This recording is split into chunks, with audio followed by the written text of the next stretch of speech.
안녕하세요. TVQ입니다. 요즘 뉴스나 주변 이야기를 들어보면 환경 이야기가 빠지질 않죠. 2025년이 되면 지금보다 더 근본적인 변화들이 우리를 기다리고 있을 텐데요.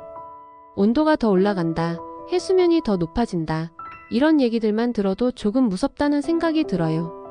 그렇다고 그냥 두 손 놓고 있을 수는 없잖아요.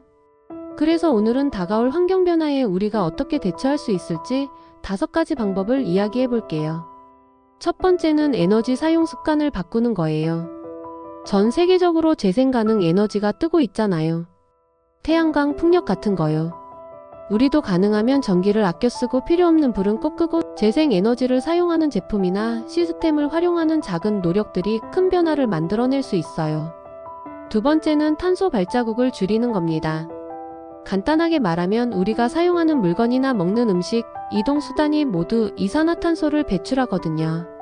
그래서 대중교통을 이용하거나 채소 위주의 식사를 늘리는 것처럼 우리의 생활 방식을 조금씩 조정하면 지구에 훨씬 도움이 될 수 있어요. 세 번째는 플라스틱 사용을 줄이는 거예요. 사실 요즘은 다들 환경을 생각해서 텀블러나 에코백 하나씩은 가지고 다니잖아요. 이걸 일상생활 속에서 더 확장해 보는 거죠. 물론 완전 없앨 수는 없더라도 일회용품 사용을 줄이는 것만으로도 엄청난 차이를 만든다고 하니까 실천해 볼 만하죠. 네 번째는 자연을 살리는 데 기여하는 거예요. 예를 들면 나무 심기, 아니면 가까운 동네 공원에 시간을 내서 쓰레기를 줍는 것도 괜찮아요. 자연이 우리에게 숨쉴 공간과 자원을 주는 만큼 우리가 다시 돌려주는 것도 필요합니다. 마지막으로 환경에 대한 올바른 정보를 배우고 공유하는 게 중요해요. 무작정 걱정만 하지 말고 지금 우리가 할 수 있는 행동들을 배워보는 거예요. 그리고 그걸 주변 사람들과 나누는 거죠.